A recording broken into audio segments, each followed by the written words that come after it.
Gonçalo, e faço-te uma pergunta semelhante à que fiz ao Pedro ainda há pouco. Agora, com esta disputa pelo segundo lugar entre Benfica e Sporting, ainda podemos assistir a situações semelhantes ou ainda mais graves daquela que assistimos no passado fim de semana? É possível que aconteça, a não ser que haja aqui uma maior preocupação por não ficar limitado nas intervenções. Isto vai continuar a acontecer, nomeadamente com as questões quando nós entramos na definição de critério. E a definição de critério para ti é uma coisa, para mim é outra, para o Pedro é outra, e por aí fora. E, portanto, por isso é que eu às vezes, e aqui estou do lado contrário daquilo que é o pensamento que tenho, e já discuti isto muitas vezes com o Pedro, eu falo em sorteios, muito por fugir aos critérios, deixamos de ter critério. Para mim é muito mais simples, até podemos não falar de sorteio, mas era muito mais simples nós criarmos, por exemplo, um sistema em que, eu creio que são 24 árbitros que estão no C1, nós definimos que o árbitro A vai apitar 2 jogos de cada equipa, por exemplo, numa temporada. O árbitro B vai definir 2 jogos por cada temporada. E aí podes ter aqui também um critério de performance. Ok, eu vou definir o top 10, o top 30 dos árbitros e vão apitar 2 ou 3 jogos por cada uma destas equipas. E aqui deixa de existir esta dúvida, que é porque é que aquele árbitro, em concreto, no caso até foi o Gustavo Correia, não apita estes 2 e não apita aquele. Porquê? Nós depois podemos discutir, é para proteger, mas às vezes para proteger pode prejudicar mais. E entramos neste ramo-ramo, que eu acho que é pior, lá está. Como eu sou a favor da transparência, pode não ser o ideal, mas é melhor do que a dúvida instalada que já existe por inerência na cabeça dos adeptos. Portanto, acho que sim, acho que vai continuar a existir esta pressão, porque esta pressão acaba sempre por colher os seus frutos, nomeadamente junto da massa adepta. Porque a massa adepta tem maior facilidade em conseguir apontar o dedo a terceiros, neste caso a um árbitro, e mais facilmente consegue-se responsabilizar um árbitro que errou, e errou, por exemplo, nesta última partida, evidentemente, do que apontar a um dirigente, a um treinador, a um jogador da sua própria equipa. Portanto, como este é o caminho mais simples, é normal que a retórica nunca fuja daqui. E são palavras que podem ser proferidas futuramente, não só pelos treinadores, mas também pelos dirigentes, não é? Que vimos no passado fim de semana foi Rui Costa quem fez as críticas mais duras, não foi a José Mourinho, não é? Isso foi também para proteger o treinador? Não sei, não. O Presidente entendeu falar e os outros baixam as orelhas, é mesmo assim, não é? O Presidente não se vai aqui mudar a hierarquia. Quando o Presidente fala, os outros ou estão alinhados ou não estando, vão à vida deles. E portanto eu percebo que o Rui Costa, há muito dinheiro em jogo, como ele disse, só que ele não disse só isso, disse que não havia direito de um árbitro influenciar campeonatos e idas à Liga dos Campeões. Portanto, eu digo isto desde agosto. Aí foi o ponto em que ele se excedeu. Se esticou-se. Ou seja, nas críticas tem toda a legitimidade. Sim, sem dizer dúvida. que ia com a coisa preparada, aí já. E portanto, eu digo isto desde agosto, nem preguei sozinho, só havia 2 lugares pontos, já há 3, já é tudo mais calmo. Certo. A menos que o Braga se meta pelo meio, em vez de acabar a 28 pontos, acaba a 6 ou 7. E portanto, como há 3 para o ano, isto vai atenuar um bocadinho, muito. Porque é muito dinheiro, é a diferença entre ir ao mercado ou não ir. É a diferença entre ter capacidade financeira sem vender muitos jogadores ou não. É a diferença, é que estas coisas, se formos lá ver, nos orçamentos, o Benfica e o Sporting contemplam a ida à Liga dos Campeões. Pois há um deles que não vai. Ou até os 2. E isso faz toda a diferença. Barato que passem a eliminatória e o play-off. E portanto... Especialmente na dívida, sim, porque o investimento exato, não vai baixar, sim, muitas das vezes. E nesse sentido eu creio que há muito dinheiro em jogo, tem que haver respeito pelos clubes na marcação dos jogos, por exemplo, tem que haver uma série de coisas que não dependem apenas dos clubes, ou melhor, dependem dos clubes pelo que decidem as pessoas que lá estão. Portanto, o Rui Costa disse o que disse, ele foi muito tempo, durante 3 anos ou 4 anos, acusado de não dizer nada. E agora, quando diz, também é criticado. Ele tem que encontrar aqui, se calhar, um meio termo. Também vejo muitas figuras do Benfica, eu vou chamar-lhe da oposição, porque existe, não há aqui que escamotear essa realidade. As eleições foram em novembro, a segunda volta, mas a oposição existe. E não é o Noronha, né? há o Manteigas, claro, há o João Gabriel, há a oposição a Rui Costa. que também falam noutra coisa, que não é tanto dos árbitros, que isso é uma consequência, no entendimento deles, do Benfica ter perdido influência nos órgãos de decisão. Sentado naquela cadeira onde está o Gonçalo, a quem ouvi a primeira vez de falar dessa forma tão clara foi Luís Filipe Vieira, quando também falou do lençol, não era o manto verde. E, portanto, a minha resposta é, logo se vê, no final do jogo do Benfica-Braga, quem é que fala e como é que fala. Deixa-me também dar-vos aqui uma nota. Entretanto, Pedro, o Jornal da Bola avança que os 7 jogos vão mesmo ser na segunda-feira. O Sporting não na permitiu. segunda-feira, às 8h15 da noite. O Sporting não permitiu. Ou seja, o Sporting teria que permitir... Isto, para as pessoas perceberem, o que a Liga andou a manigar foi alterar o regulamento. É preciso as pessoas perceberem isto. O que a Liga tentou fazer, por causa de quem tem os direitos, foi alterar o regulamento. E para haver uma alteração regulamentar, tem que todos dizer sim, ok. Todos são 18. Não são 17. São 18. E, portanto, não estou surpreendido. Foi porque o Sporting não permitiu que o Braga entrasse em campo a saber o resultado que precisava na Luz. É tão simples quanto isso. E não é de levar a mal isso, da mesma forma como não é de levar a mal que o Braga queira jogar na segunda-feira. Isso já é uma consequência depois.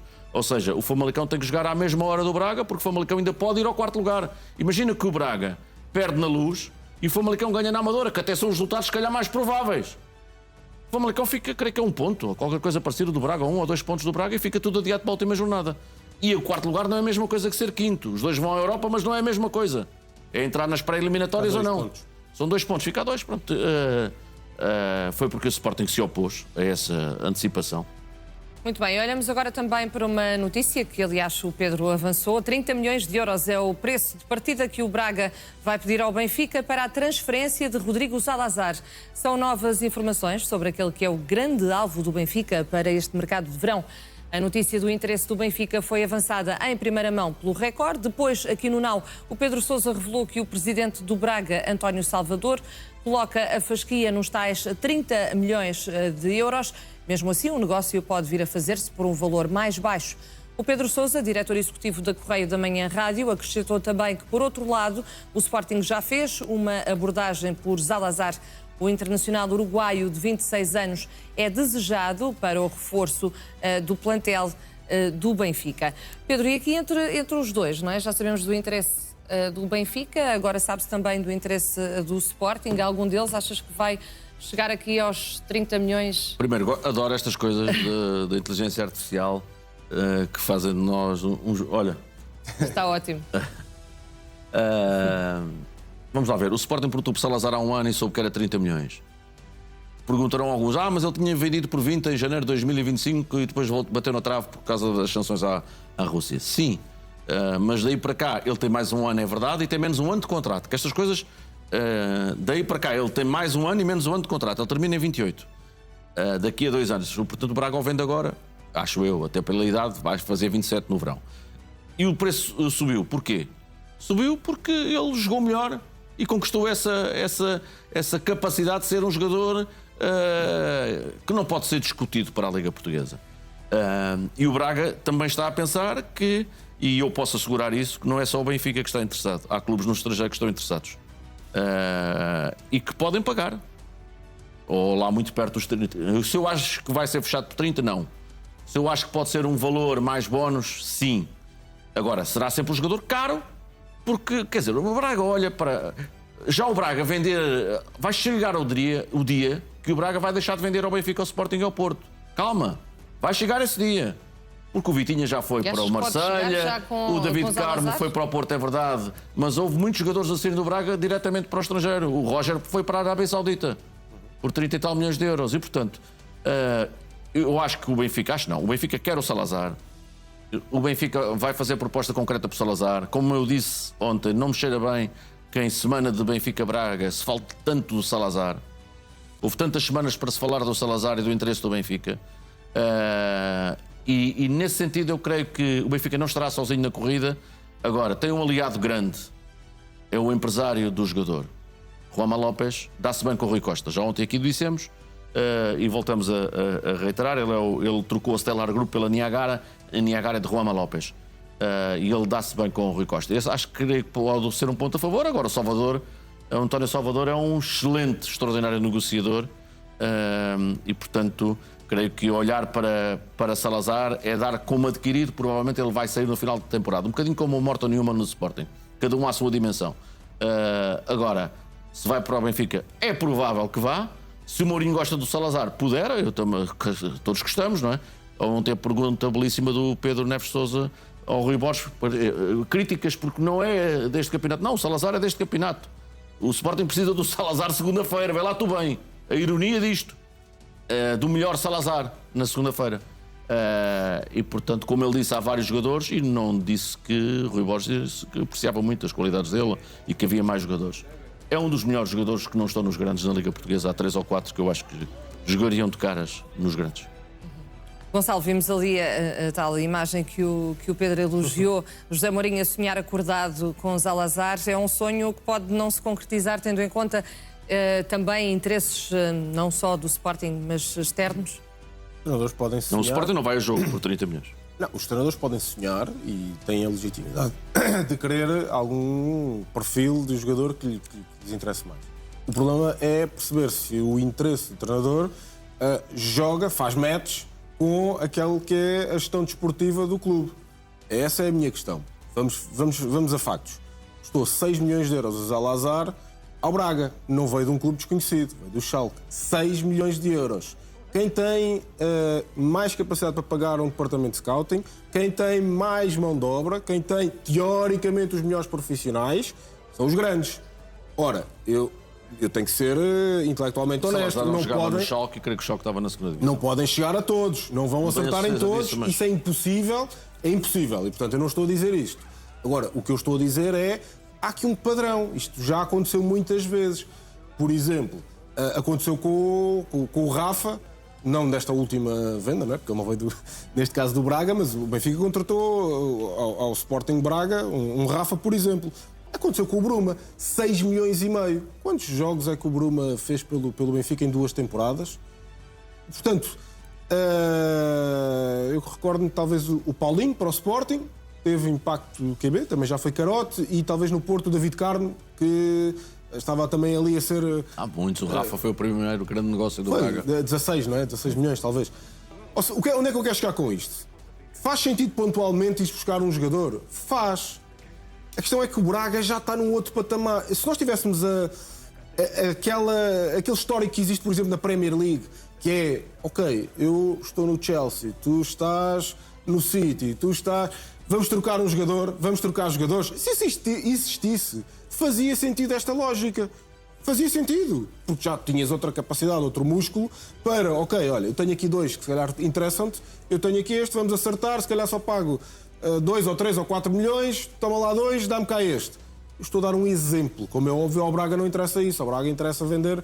A valorizar ao máximo, claro. Ora, aí está. Ora, se o mercado já não está, no mundo global, limitado a teres que ter a ponte dos grandes para depois poderes vender para fora, isto significa que a margem negocial está mais difícil para as equipas grandes em Portugal. Ou seja, o António Salvador senta-se quietinho, tem um Salazar que pagou 6 milhões, não é? sabe que vai ter lucro de certeza e pode jogar na possibilidade de, ok, vocês conseguem até onde? 20, 22, 23, muito bem, eu tenho aqui 30. Portanto, eu tenho que ter aqui algum benefício. Acho que tem que se pensar melhor a lógica do investimento que é feito no longo prazo na formação, e na formação é incerto, tu não podes estar à espera, metes no forno 30 bolinhos e saem os 30 bolinhos com a mesma receita, todos impecáveis para entrar na primeira equipa. Não é assim. Podes trazer um tabuleiro em que tens 1 ou 2 claro. E tirar 2 ou 3 tabuleiros que não se aproveita entre aspas, com respeito para os jogadores. Portanto, para concluir, a formação tem que estar lá e não é só apenas uma coisa para adepto ouvir. E o departamento de scouting, por vezes, também tem que chegar um bocadinho mais cedo. Acarreta mais riscos? Sim. Mas acho que acarreta mais riscos tu estares todos os anos a pagar 30 milhões eventualmente por um Salazar, 21 milhões por um Luca Bacchio, 5 milhões com um Rafa que já não vai ser vendido, 27 milhões por um Rios. Ou seja, é um risco que pode prevenir Acho que sim. gastos futuros. Acho que Olhamos agora para a Gabri Veiga, explicou as provocações a Frederico Varandas, depois de fazer a festa no exterior do Estádio do Dragão, com alguns insultos e provocações à mistura contra o Sporting e Varandas. O médio espanhol foi passar as folgas a Vigo e deu uma entrevista a uma rádio a explicar o motivo. Gabri diz que foi tudo planeado e que surgiu das declarações que Varandas fez em março. O médio espanhol do Futebol Clube do Porto diz que o presidente do Sporting se entusiasmou demasiado e foi o momento ideal para fazer referência a isso, deixando-lhe uma pequena provocação. No entanto, Gabri Veiga afirma que foi tudo feito com respeito. Pedro, e aqui onde é que há a linha entre o respeito e uma provocação mais acesa? Houve Digamos assim. provocações mais acesas do que esta, muito mais. Isto é para os órgãos disciplinares, se entenderem que há matéria. Excessos em festas há em todas as festas, públicas e particulares. Ainda para mais, às vezes esquecemos, eu não estou aqui a aligerar a coisa, atenção. Quando estamos a falar de jovens, estamos a falar de uma esmagadora maioria de miúdos entre os 18 e os 30 anos. Para mim são miúdos. E, portanto, eu notei a preocupação do responsável da comunicação, por exemplo, em puxar o microfone ao PP, quando houve aquela calinada. Para mim aquilo é uma calinada muito mais grave do que isto. Agora, o Veiga até admite que foi uma coisa pensada. E, portanto, não acho que aqui exista matéria disciplinar. Já no caso do PP tenho muitas dúvidas, para não dizer certezas. Pode parecer um bocadinho paradoxal, mas o Sporting que ser, em certa medida, eu falei aqui disto várias vezes no último mês, o centro das atenções do Porto e o Porto o centro das atenções do Sporting, deixou o Benfica à margem. O Benfica não se vai apercebendo disto. E creio que as referências boas, más, com mais calinadas, menos calinadas, com mais vernáculo, menos vernáculo, são Pedro, medalhas aqui para o estamos a ver Sporting. aquele momento que referias do responsável da comunicação a retirar o microfone a PP. São medalhas para o Sporting porque o coloca no centro do grande adversário do Futebol Clube do Porto e o contrário também é verdade. E eu acho que isso devia preocupar o Benfica, não é com o vernáculo ou com as ofensas. Para o ano as atenções vão estar divididas. Com os três lugares de acesso à Champions, a coisa vai estar mais dividida. E, portanto, aguardemos pelo Conselho de Disciplina, amanhã, que o processo é que vai instaurar, se é que vai instaurar. Mas faz sentido Gonçalo Gabri Veiga dizer que isto já estava a ser cozinhado, não é? Estas palavras já estavam a ser cozinhadas, o que disse em relação a Varandas. É indireta, não é? Sim, eu não me choca que isto aconteça por tudo aquilo que o Pedro disse, mas porque uma coisa é tu tens um dirigente de forma mais racional, mais pensada, mais eloquente, se calhar a utilizar aqui alguma ironia, pode estar sempre a dar bicadas aos rivais e por vezes até bicadas mais sérias. Quando tu passas por um momento de festa, em que por norma a festa já é um bocadinho andar de roda no ar, entre aspas, tu podes fazer com que estes jogadores, depois de tanta coisa que ouviram, sejam desresponsabilizados. Eu ganhei, já posso dizer tudo e mais alguma coisa. Isto só os prejudica também muito a eles. Eu não gosto, como não gosto de ver, e sou crítico da retórica dos presidentes ao longo do ano, e não estou aqui a comparar... Achas que a parte dos jogadores também não cai bem? Não fica bem? Não é uma questão de cair bem ou não cair bem. Eu posso dizer que eu não gosto. Eu posso dizer que eu, num momento de festa, eu poderia, num apontamento, atribuir alguma coisa, mas eu não ia dar este foco todo. Vou valorizar alguém que eu não respeito, entre aspas. Eu vou-me focar em mim, vou mostrar os meus feitos, vou explicar porque é que fui melhor, vou pôr para mim o foco. Posso dar uma bicada? Posso, mas quando são repetidas vezes, isto significa que eu estou a dar muita importância a alguém. Ora, se eu estou a dar muita importância a alguém, a coisa sai um bocadinho ao contrário, não é? Portanto, se eu estou sempre a insistir naquela pessoa, é porque aquela pessoa é relevante. É um bocadinho como, falar bem ou falar mal, ao menos falem, não é? Porque significa que a pessoa, ao menos, é relevante. Se for uma pessoa que é indiferente, passa ao lado, não conta nem para o totobola, não é? Portanto, acho que isto vai dar processos, sim, pelo menos uma abertura de processo, porque isto tem aqui configura algum tipo de injúria e acho que a Federação vai abrir. Não sei se o Sporting... Não fez nada. Nem vai fazer. Ou pelo menos Frederico Varandas vai querer fazer uma queixa para o Ministério Não Público. fez nada. Pronto, ou pode decidir não fazer. Não vai fazer. Mas era desnecessário, sim, era desnecessário, mas isto só acontece porque os presidentes e os dirigentes acabam por dar aso a que isto Ajudar à seja festa, no a fundo, norma. não é? Já que Isto estamos a seja a falar de norma. festa. Exatamente. Gonçalo e Pedro, obrigado aos Obrigado. dois pela vossa presença. Obrigada também a si que esteve desse lado. A Liga Now tem uma nova emissão já a partir das 4 e contamos consigo desse lado. Agora, jornal à hora de almoço com